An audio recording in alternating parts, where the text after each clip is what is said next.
I'm saying. All right. As always, the pass is on the wall. Go to the restroom, sign out, sign in. Do it quickly. Thank you for asking. What?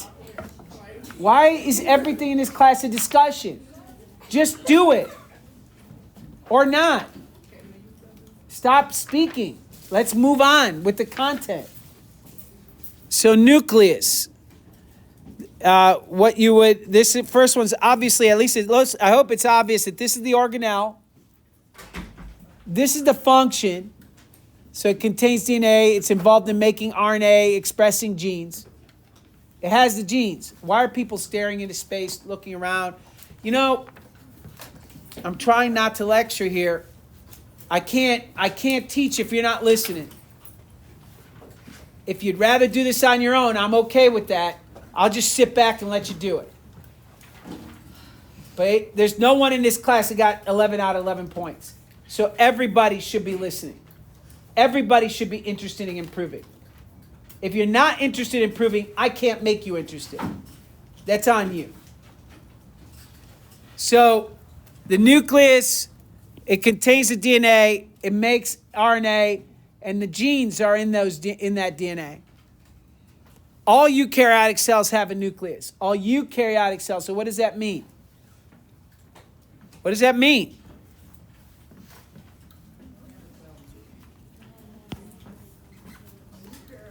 All eukaryotic cells have this thing. So what does that mean? Prokaryotes don't.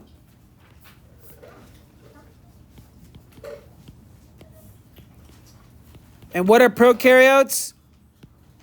Bacteria. As I've said since August, do not confuse prokaryotes with protists. All right. The next organelle. Something that neutralizes toxins. Neutralizes toxins. These organelles often have more than one function, but neutralizes toxins. One would guess that it would be, or what? It's not a guess. It's important in tissues that detoxify anything you eat. Your liver detoxifies alcohol, for instance. When you drink medicines and drink alcohol, all that, your liver filters it. It makes it so that the poisons don't kill you. Is that clear? It makes toxins non-toxic. That's why an alcoholic, what's one of the first things to go? The liver. Because the liver is busy destroying the alcohol and gets overwhelmed. All the liver cells have extra copies of this because they use this organelle in all their cells, in the liver cells, to do this, detoxify. Does anyone know offhand? I did tell you in the fall what it was. Anybody know offhand what that is? What organelle does that? Very good. It's the smooth ER. The smooth endoplasmic reticulum. The smooth ER detoxifies. Involved in making proteins that leave the cell, that is the rough ER. Either they leave the cell or they go to an organelle in the cell. Either way, if they're going to be membrane bound, the proteins are made in the rough ER. So liver cells have a lot of ER, a lot of endoplasmic reticulum, because they do a lot of protein synthesis. They do a lot of detoxification. They have a lot of smooth and rough ER. A Golgi body. What does a Golgi body do? What does the cytoskeleton do? So I'm not going to tell you the rest of these answers. I'm not, unless you want to quickly tell me an answer. Do you want to say what the Golgi body does? No, what do you need? Yeah, you have a copy right in front of you. You have a copy of this right in front of you. Say what? You're right, transports. That's right. It's involved in Golgi body's involved in, huh? Yeah, it does transport proteins and lipids. It puts them, it export, usually stuff that's leaving the cell, going through exocytosis, goes through the Golgi body. Any proteins leaving the cell goes to the Golgi body. So in elementary school, you probably called it the post office of the cell. So it's the Golgi body is it directs cellular products, really proteins, some fats, some lipids, but proteins and lipids mostly out of the cell or to organelles, to other organelles.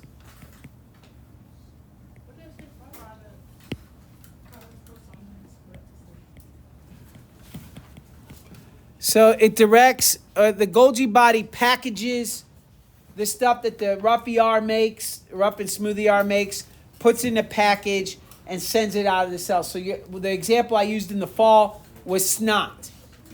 When you get snot coming out of your nose, where's that snot coming from? From your body, from the cells of your body. So that snot is protein, and protein is made in the rough ER that's then sent to the Golgi body. What does that? In quotation, proteins. I should just use black. I don't know why I use green. It's all right. My bad.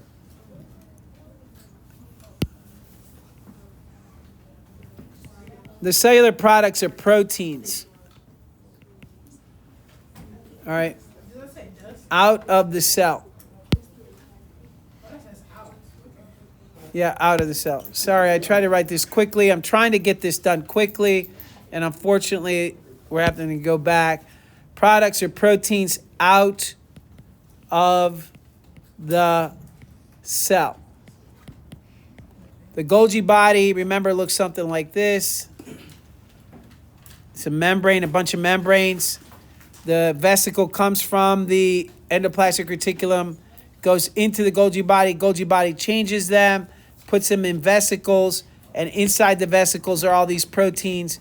That vesicle goes and binds with the plasma membrane. Out of the cell comes, in the case of snot, mucus. So mucus comes out of your cells because they go from the Golgi body into these vesicles, and they're waiting to be expelled as soon as they get a stimulus, like, I don't know, hot pepper or really super spicy stuff. All of a sudden your nose fills up with snot. Why? Because your cells start to protect themselves by putting out mucus to trap those toxins. Okay, because hot peppers are toxic to us. So the rest of these, I'd like you, for homework tonight, to go through these organelles. I gave you the organelles here. What are their function, or what cells would you expect to see them in? I filled in 2 of the 3 of each of those. You got to fill in the third. It's for the children. Hey guys, anybody who has me 5th period, you guys are doing second lunch today. So come to me right after this class, then you'll go to lunch. And honestly, that's for today and tomorrow, because my dance classes have to rehearse for the show on Friday. Okay, that's it. Thank you. Thank you. So the next page, that's it for cell organelles. You might want to go make sure you add any organelles that I didn't put, like lysosome. I didn't put lysosome on there. Chloroplast, mitochondria. I think I put mitochondria, but not chloroplast. Important organelles, easily you can see these. All right, let's go on then. So osmosis and diffusion. Let me quickly go through just the highlights. Again, if you want details, you go back and watch any of the videos I posted. But to remind you, hypertonic.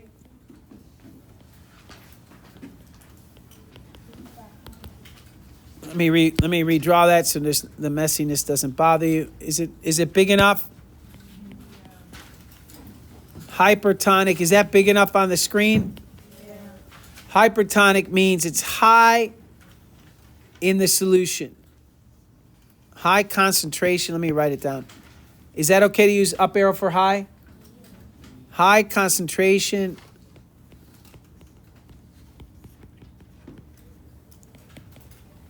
in the solution.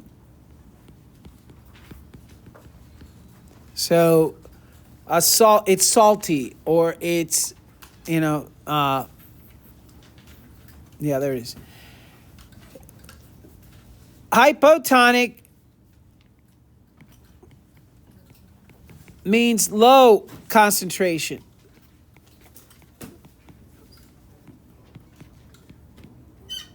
In the solution.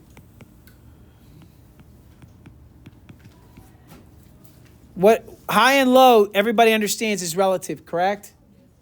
So it's high versus what? It's low versus what? Whatever's on the other side. The other side of what? Whatever they give you. It all depends on the problem. So, and of course, isotonic, it's equal. Equal concentration. In the solution.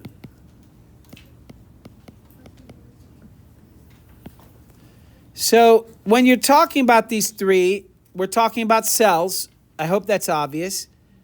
If you use a cell wall, if you're in a plant cell, it looks like you have a cell wall, and then you have the cell inside. And then if you're talking about an animal cell, then you have just a cell in a solution. It could be blood, or it could be a beaker, or what have you. So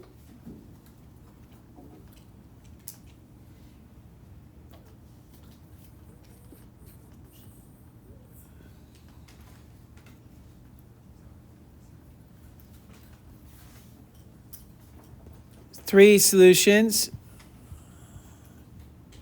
and oops.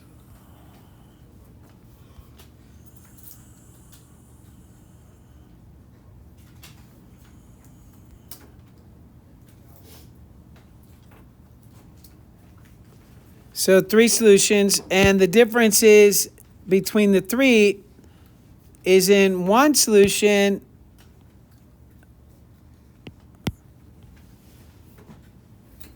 the plant cell wall, the cell's shrinking. In the other solution, the cell is, come on. The other cell is swelling.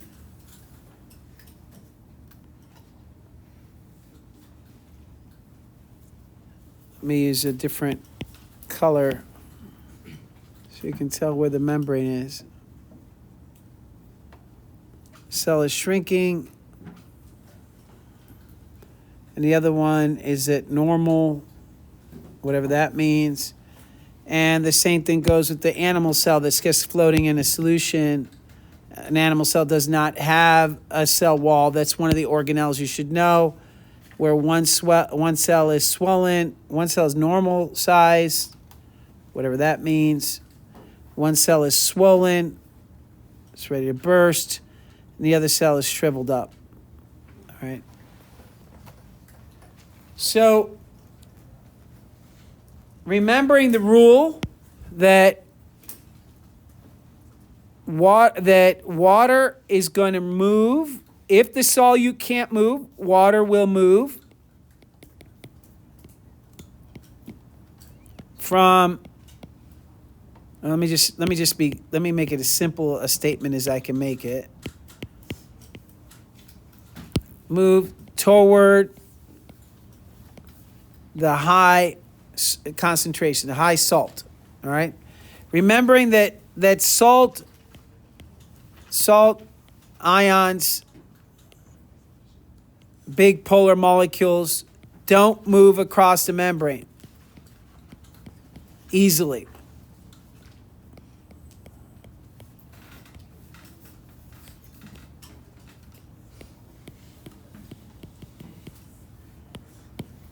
All right, remember those two rules.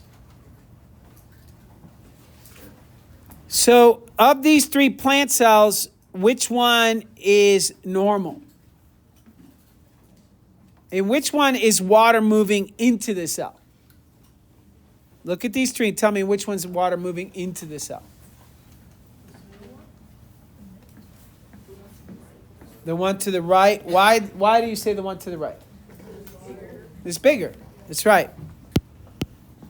So water is, I'm going to put the direction of the water. Water's moving into the cell. In which one is water moving out of the cell? Which one? The second one is correct. Water's moving out. And which one is water moving in the direct? And I'm saying mostly.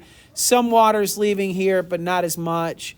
Some water's going in, but not as much. Remember, we're talking about net movement. We talked a lot about that. There's some water moving in, but not as much. What about this one out here? What's happening here? They're moving in both directions the same. Is that correct? So in this one, what we're dealing with is they're moving in both directions. So what is the salt concentration in this one? What's the salt concentration in this one where they're both moving in equal directions? What situations are we talking? What are the three situations it could be? Isotonic, hypertonic, hypotonic. Isotonic is correct. The first one is iso. The second one is what? Hyper.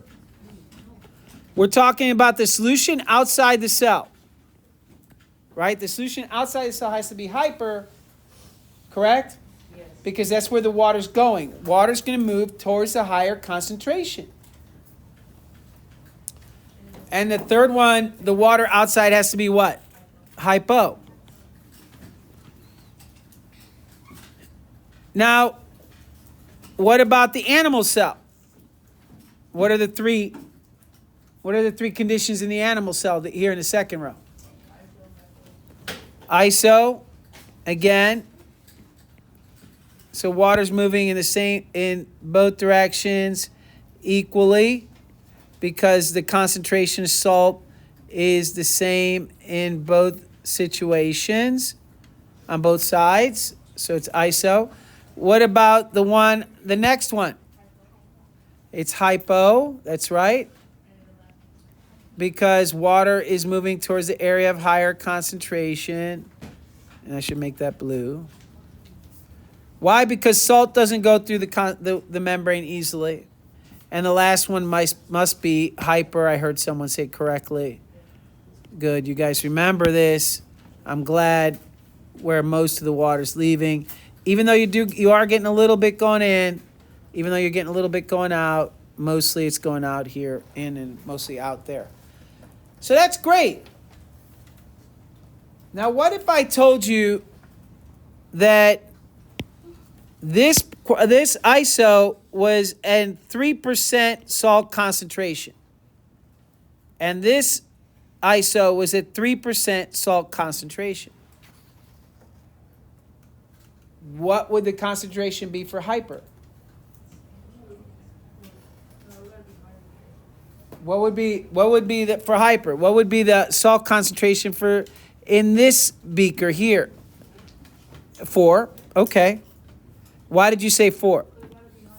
Has to be higher than 3. Anything higher than 3 is the right answer. The hard part on these state tests is you don't give you a choice. There's no number for you to calculate. They just want to know, do you understand it has to be higher? Do you see how tricky that is? You guys knew this. I'm 99% sure that 60% of you, actually I honestly believe 80% of you, but about 60% of you at least knew hypo, hyper, and iso. I know you know it. I know you looked at it, and that's why you got so disappointed. I don't blame you. But you got to the question, they didn't ask you if it was hyper, hypo, or iso, did they? You got to the question, asked you what was the percentage. It's the one, the hyper has to be higher, and the hypo has to be lower.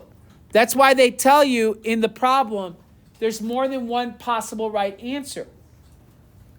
They tell the computer, if they put anything above 3, it's right. If they put anything below 3, here, it's right. It's just that easy. They don't tell you that in the problem, though, do they? And that's why we do the practice. All right.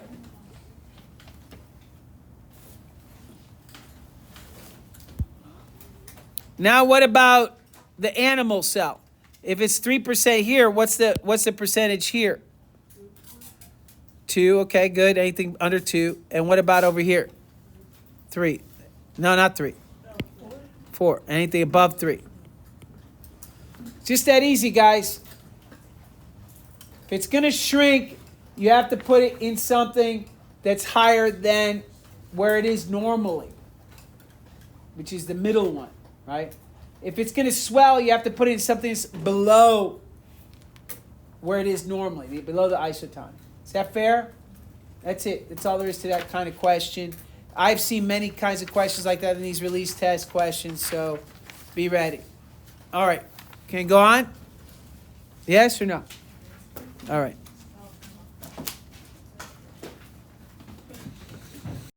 All right. If you're looking at a fish tank,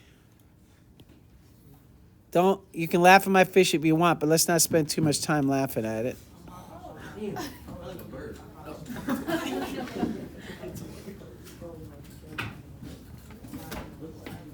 Maybe it's a parrotfish. There are parrotfishes.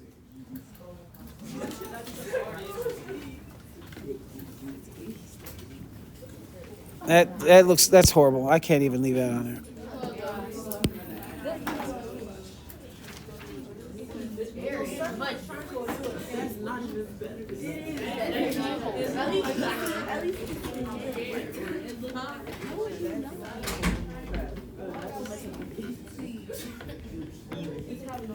All right, so whatever, you got a fish, and you're looking at the fish in the beaker, and you see these bubbles.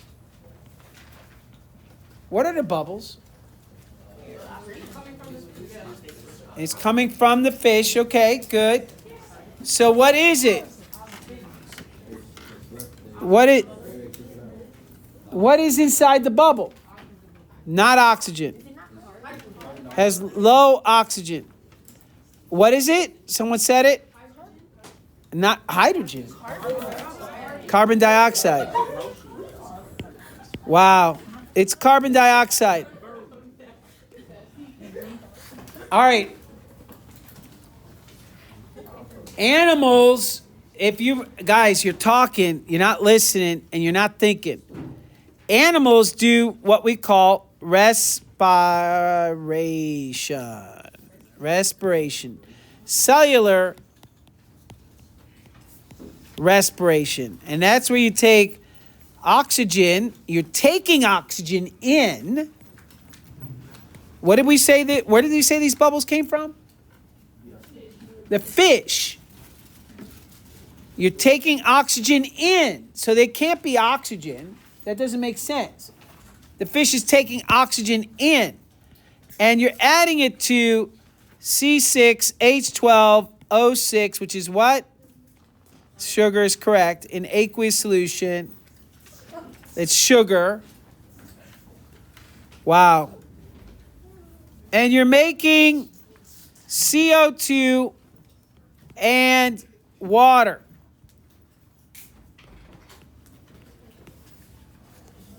So this is mostly CO2. The water gets dissolved in the water, so the water becomes part of the... So out goes the CO2 and out of the fish tank. Why? Because animals are doing cellular respiration. And you can balance the equation, but I'm not worried about balancing the equation. Is that clear? So the more bubbles, the more what you're making? Carbon dioxide, correct. The less bubbles, the less carbon dioxide. Now, if I were to use, instead of a fish, if I put an Elodea, which is, an Elodea is a plant, it's an underwater plant. I should do it in green, I suppose.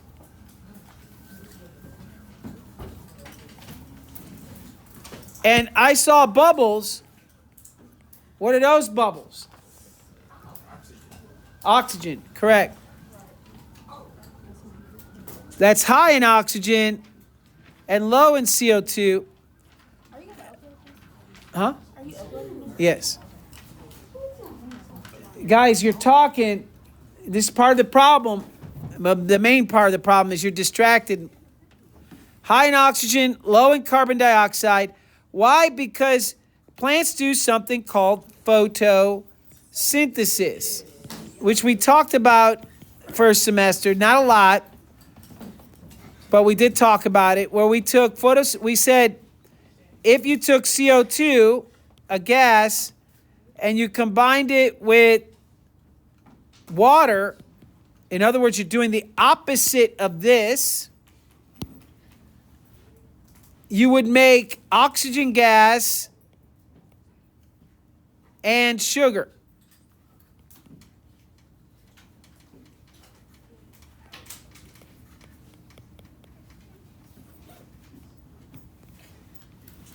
Now, this is photosynthesis. This is cellular respiration. Cellular respiration happens in a mitochondria. We've talked about a mitochondria, double membrane, all that. Photosynthesis happens in a chloroplast. Those are two organelles connecting it to what we just talked about. By the way, the other thing you need for photosynthesis is what? What else do you need for photosynthesis? Light. Light, CO2 and water, and plants can make sugar all day long. You did say that. All right. So that being said, when we look at fermentation, fermentation happens when plants don't have oxygen. Fermentation, guys, there's just this distracted behavior is really sucking up the universe. Fermentation is there's no oxygen, but you're still taking sugar, you're still making CO2 gas, so you're still making bubbles, you're producing CO2 gas, a little bit of ATP. In animals, in yeast and bacteria, you make alcohol. In animals, you make lactic acid.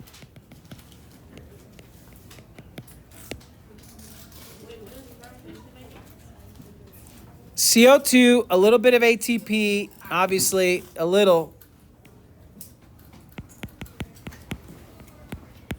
Alcohol, the key is alcohol. For yeast and in animals, you're making lactic acid. And really another big point here is that you're making CO2. You're making CO2. So that's what you're making each of these, and what you, when you're looking at bubbles, how is it that you know what's inside those bubbles if they give you an experiment. I have seen experiments where they put in plants, where they put in animals, and they're asking you, they might even give you a graph with oxygen concentration. And if I were to do this, if you know these are the three, if it's either photosynthesis or respiration, and I put a chart up and I tell you the oxygen concentration, and I say time, and I have this setup where I got this little test tube with something in it, X, and I tell you that over time, this is what happens.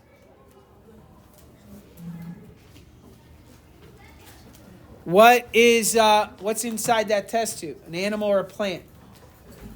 A plant. Oh, plant. How do I know a plant's in there? Because that's what a plant makes oxygen. If I'm looking to see if I if I put oxygen and I put instead of time, I put amount of sunlight, amount of light.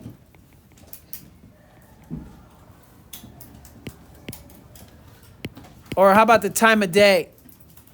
Say it's 6 in the morning, 7, 8, 9, 10, 11, 12 in the afternoon, 1, 2, 3, 4, 5, 6, 7, 8 at night, okay? 9, 10, 11, 12, midnight. What if this happened? Pay attention and think about this, because this could happen on a test. What if you saw this?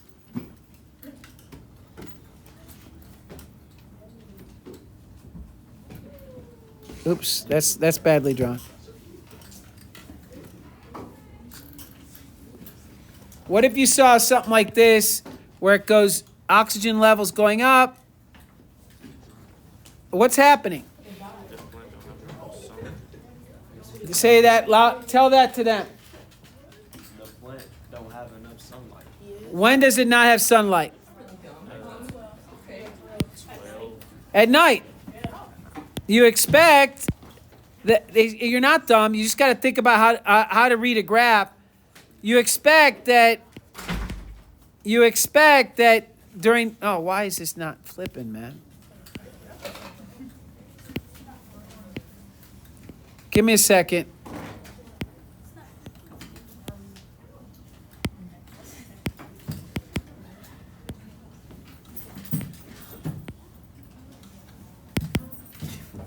You expect that here during the daylight hours, you'd have the maximum amount of, guys, you're still giggling and talking. It's really getting out. It's just, I don't know. I have no other words.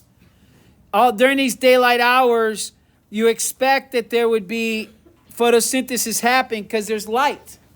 At night, no photosynthesis, no oxygen.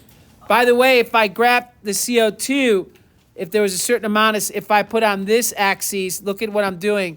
Pay attention, because it's really confusing, though I've seen some of these crazy graphs, especially on SAT.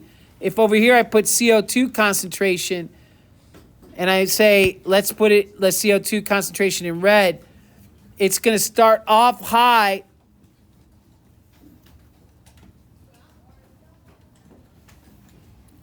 And it's going to go down low. Why is the CO2 concentration going down and up? Yeah, CO2 is going down when there's light out. Why? What does photosynthesis use? No, what does it use? It uses CO2 and light. And it produces, and water, correct. I could even draw water on there. Water would follow the same path as the red. The water would go down. I'd expect, if it's a limited amount of carbon dioxide, limited amount of water, I'd expect water and CO2 to go down when photosynthesis is high. I expect oxygen to go high when photosynthesis is high. Does that make sense? Because I'm producing oxygen, and if I were to graph sugar, I'd also expect a lot of high sugar here as well. But low CO2 and water, because I'm using that up. Does that make sense? Yeah. So when they graph it and they add these graphs to the problem set, you got to think about it. By the way, they could put it in a table as well. They don't have to put it on a graph. They could use a table instead.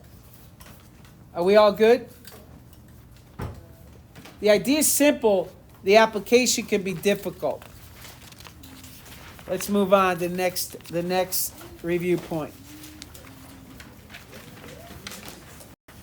Enzymes and substrates. Enzymes are mostly proteins. And remember, we talked about this idea of structure and function. I said, for a while now, I've been telling you that you really have to consider that the shape of something impacts its function. A substrate is the thing that's being acted upon. And I've actually think I've drawn this very same these very same shapes earlier in the year. An enzyme has a specific shape as well. The enzyme, the substrate, which is the thing it's acting on, fits into the enzyme. And when it does, something happens. The substrate will fit into the active site. This is known as the active site, the place where it happens. And in the end, you get the enzyme. The enzyme does not change, but the substrate does change. The substrate becomes two different things. So this is a chemical reaction when one thing turns into something else. But the enzyme, all it does is it speeds it up. Is that clear? Yes or no? Okay. So the more substrate you have, the more the enzyme you have, the faster this reaction goes. So temperature increases the reaction rate. In other words, how fast you make this, the product. So concentration. Yeah. There's a time to go. All right, so listen carefully. I'm going to finish this today. I'm going to post it for homework. I expect you to watch it and be ready for Mondays. Or, I'm sorry, in this class, Thursdays, retake of this checkpoint. I expect everybody to get almost 11. So make sure you're watching this and studying anything you need to get ready. Tomorrow we'll do pedigrees. So when you're talking about a reaction rate, you're generally looking at some kind of reaction vessel. It could be a test tube, could be a beaker. You're usually looking at the substrate. So the substrate's here. Remembering the substrate is whatever's reacting, right? So in this case, it could be glucose, it could be a fat, it could be anything that's going to be broken down or built. Because there's two options. You're either breaking things down, a molecule, or building it up.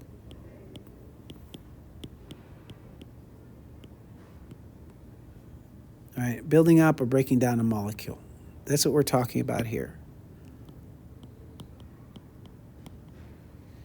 So this is the molecule. It's sitting here. And then you go ahead and you're going to place into this substrate some enzyme. It could get squirted in with a syringe, or with it could be dropped in or poured in. But you're going to put the enzyme in there, and then you're going to watch something's going to happen. What's going to happen? It depends. It could be a color change. Something tells you there's a chemical reaction going on. It could be bubbles, right? It could be bubbles starting to form. There's a gas. Irrelevant. More bubbles. The more bubbles, or the increase, a color change. It could be an increased smell. You know, any one of these is a product. These are all products of a chemical reaction. Remember, this is product, and this is reactant. So these bubbles, color changes, smells, they're all these are examples of how fast they happen.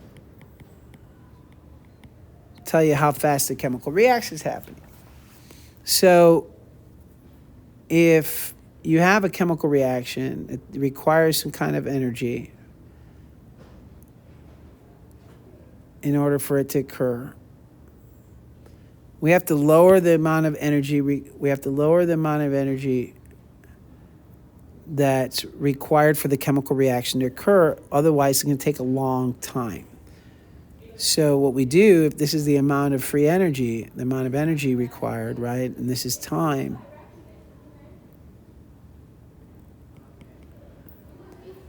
then one of the things that we can do is we can add an enzyme, and what it does is it lowers the activation energy. So it lowers the amount of energy required.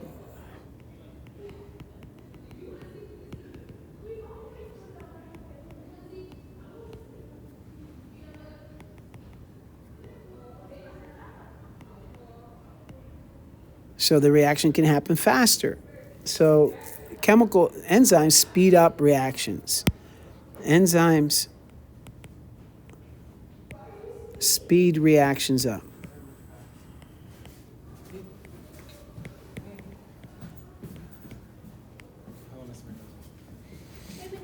Hello. So if we did a graph of a reaction, like how many bubbles, number of bubbles, let's say amount of gas in milliliters, right?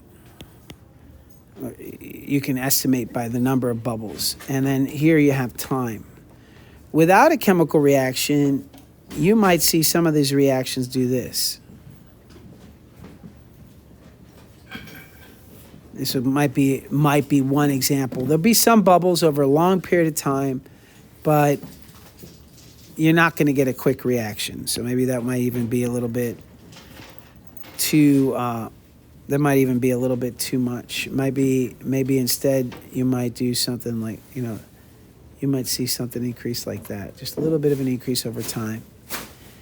With an enzyme, what you could get is you can get a lot of bubbles happening very quickly. So you can get something like this. Until all the substrate's gone, until all the triangles in the case of substrate, all the reactants are gone, you could get this just constant production, a real quick production of gases, so a lot of gas over a short period of time until all the reactants are gone. The reason this reaction rate was so fast over time or the amount of gas, the product occurred so quickly over time, is because the enzyme brought their substrates together and allowed for the reaction to occur quicker. You could also get a similar increase in reaction rate, amount of gas. So by the way, this is with an enzyme.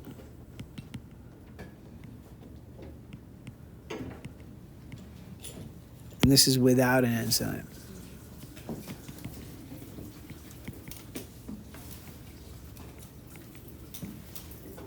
So you can get a very similar reaction rate by, or a similar curve by increasing the temperature. So you might only get a little gas at the beginning at a low temperature. As you increase the temperature, it just keeps producing more and more and more until finally it just drops off because you ran out of substrate. So you would just keep making more and more gas as the heat came. You'd speed things up. In fact, everyone in here knows that. Everybody that's listening knows this because that's what cooking is, right? When you cook, all you're doing is you're taking your you're taking a reaction that happens naturally and you're speeding it up. You're making it happen in 10 minutes or 20 minutes or an hour versus that meat oxidizing in a short period of time, in a long period of time. So you can increase the temperature. And what do we mean by increasing temperature? How does that impact things? Remember, we talked about kinetic energy. Kinetic energy is average temperature is a measurement of average kinetic energy. And as you increase the kinetic energy, let's say that your enzyme is bringing two things together, the circle and the triangles. By increasing the temperature, what's happening is you're increasing how often the triangles and the circles meet. So how can we increase how can we increase how often the circles and the triangles meet in a solution? These are the reactants, right? So maybe the product is circle plus a triangle yields a gas. The gas is stinky, or the gas changes color, or whatever. Well, if we increase the temperature, we increase how often the two meet, so that increases the reaction rate. That seems simple enough. So an increase in temperature increases reaction rate.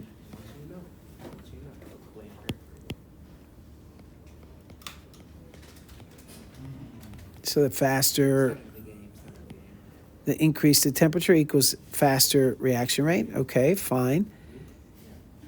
If you take that you increase the concentration. So instead of just 2 little circles, what if we had 100 circles?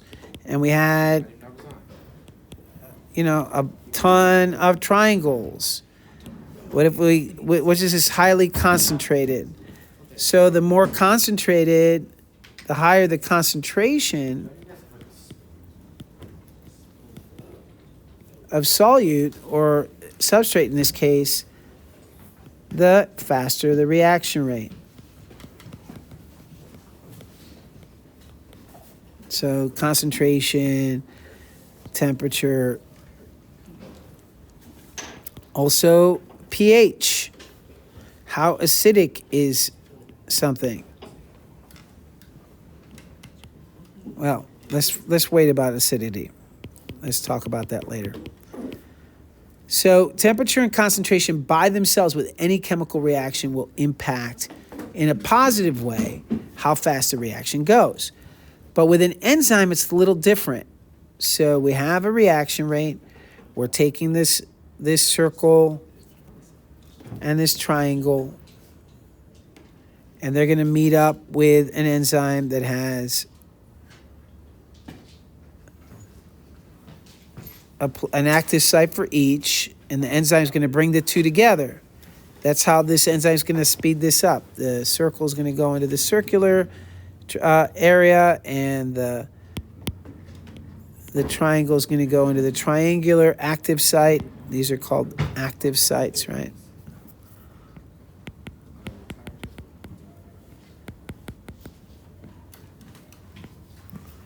So the active sites are going to meet up. They take the two substrates and put them together. And what's going to happen is, after it brings them together, it's going to produce something new. Maybe it produces, I don't know,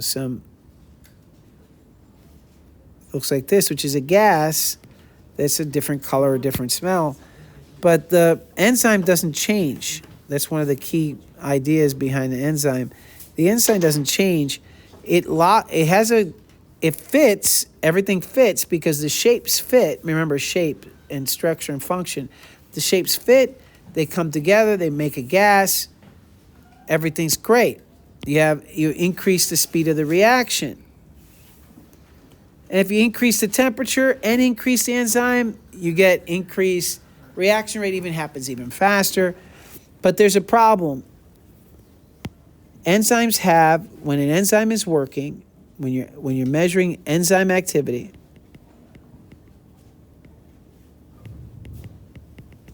and that's usually measured by how the reaction rate.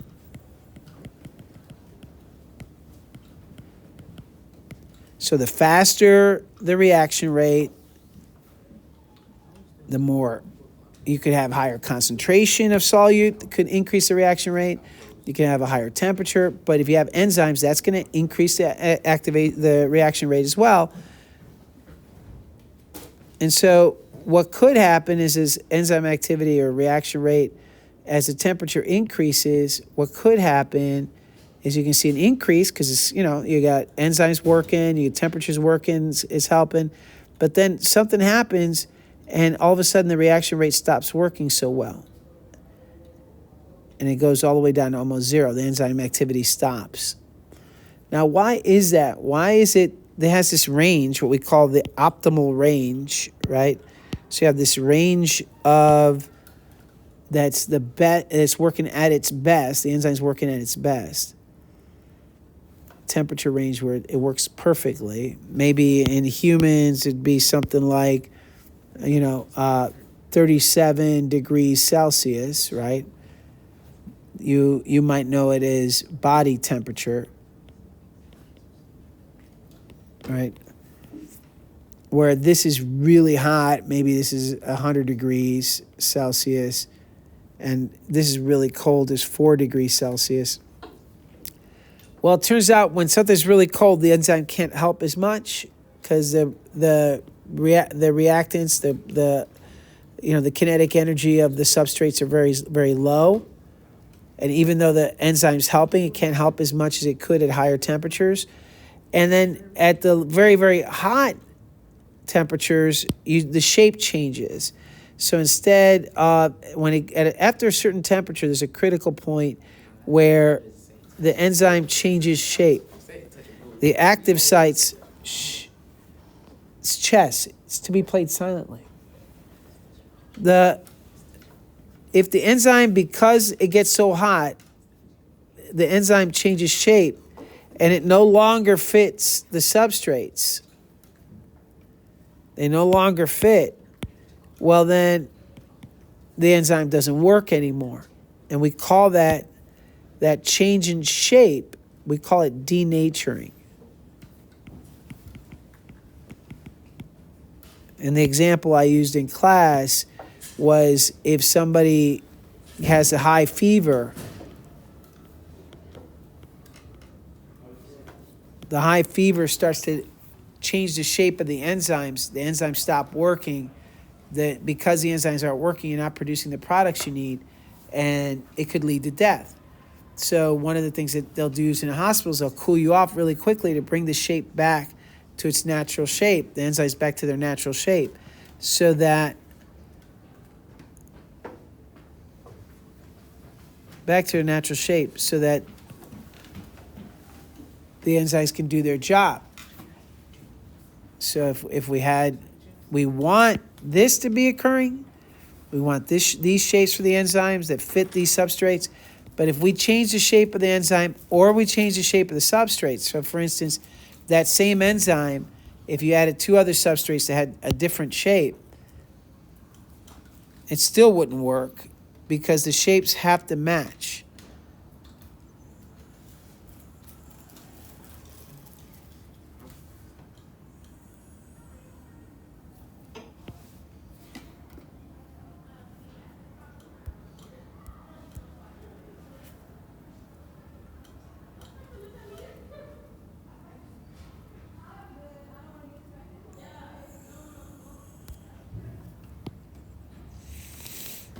So if we look at if we change the shape, if you change the shape of the substrate, you add a different substrate. This could be substrate A and B.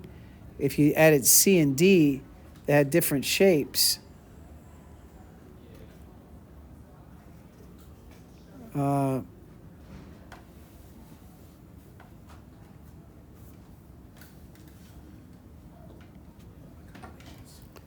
Then they wouldn't fit in the enzyme either, so they wouldn't work. So either way, whether the substrates are different or the enzyme changes because of what we call denaturation,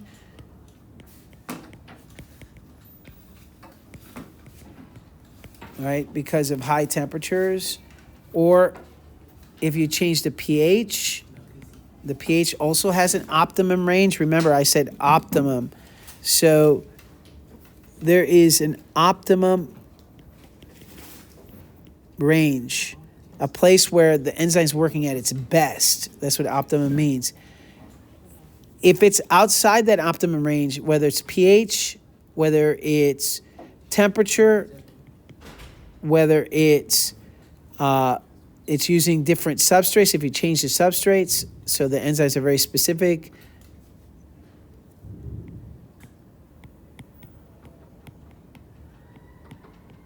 then you're going to get this decrease in function.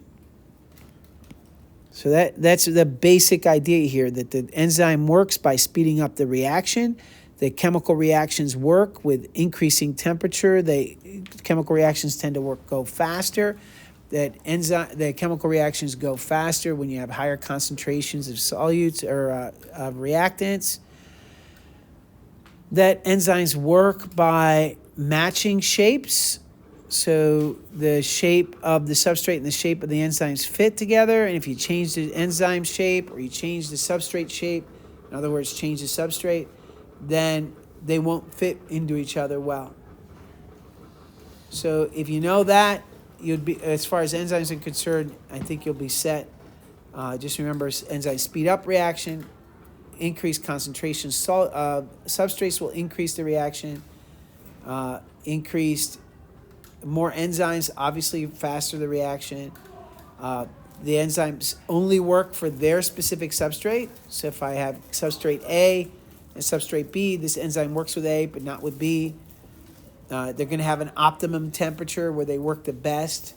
Usually for humans, it'll be if it's a human enzyme, it'll work best at human body temperature. If it's a bacteria that's found in a hot spring, it'll probably work better in a hot temperature, that kind of thing. All right, so there you have it.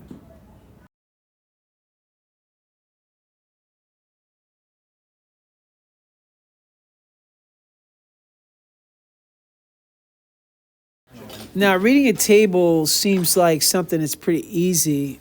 You just read the table. There's a column and a row, and they tell you, okay, well, enzyme 4, at culture 4, environmental temperature is 60. How much product did you get in 20 minutes?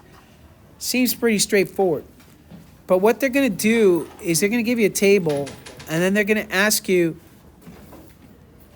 which question could you answer with the data that's in front of you? And what they're looking for is you to find context clues. They're looking for you to use your context clues and to identify what it is you're getting at the end, what is it you're putting together in the beginning, and what would that tell you if you got these results? If you got a lot, if you got a little, if you didn't get anything, what could that tell you? So they're testing your idea, the idea of are you using evidence? Are you using evidence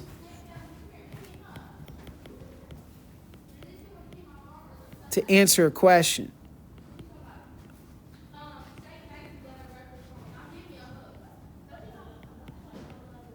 Are you using evidence to answer a question? All right. And, if I gave you this information, so that, let's go ahead and use that example. Given the bacteria isolated from the environments where different temperatures and put into different culture tubes that were kept at those temperatures. So there's the temperatures they were isolated at and where they were kept. And after 20 minutes, you got these many products. Whatever that we don't notice, they don't actually give you the results, okay? And of course, I might tell you, what could you answer? What could you answer based on this data? Which of these questions could you possibly answer? The shape of the enzyme? There's nothing here that tells you anything about the shape of the enzyme. Now you might argue, well, if it decreased its function, if it didn't make enough as much product as it used to make, then the enzyme might have changed shape. Well, that's true, but you don't know. This table is not showing you how much product was made before the temperature change and then after temperature change. This is only telling you the temperature and the concentration of product after 20 minutes. So this doesn't tell you answer question 1 at all. There's nothing here that could help you answer with evidence anything about the shape of the enzyme. Well, how well the enzyme works at that temperature? Well, I think that's fair. At this temperature, this enzyme, whatever it is giving you, if you got a number and this number were higher in the same amount of time than this number, then this enzyme is working better at this temperature than this enzyme does at this temperature. That I can answer given this data. Even though they didn't give me the data, they just gave me the title of the table, all right, the 3 titles of each of the columns. They gave me some data here, some setup, experimental setup. They gave me a little bit of information on what's going on. Then they asked me these three questions, right? So no, and sure, might be able to answer that. It's might because we don't have the data. Could you predict which bacteria would thrive at room temperature if you were given this?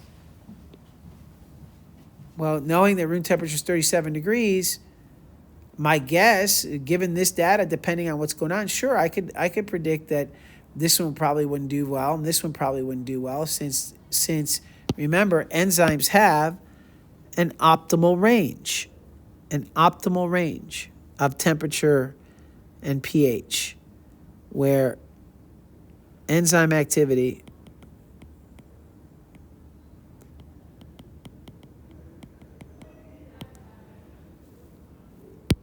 has a range of function that's the best, and an enzyme that works well at 37 degrees, an enzyme that works best at 37 degrees room temperature is likely not going to work well at 100 degrees, right? And one that works well at 100 degrees is likely not going to work very well at 3. But if I got the data, then I might be able to say something to answer the question regardless, right? So 2 and 3, the answer is yes, I could, yes, and no, right? The key is not the answer to the question. The key is, do you see that when you're reading a graph, you have to identify the context that the graph is being placed in. Read the whole paragraph. Look at the titles of the table. Think about what the numbers mean, and then answer the question. Choose the best answer. You really have to be able to do that on this test because you're going to see that over and over again. All right, very good.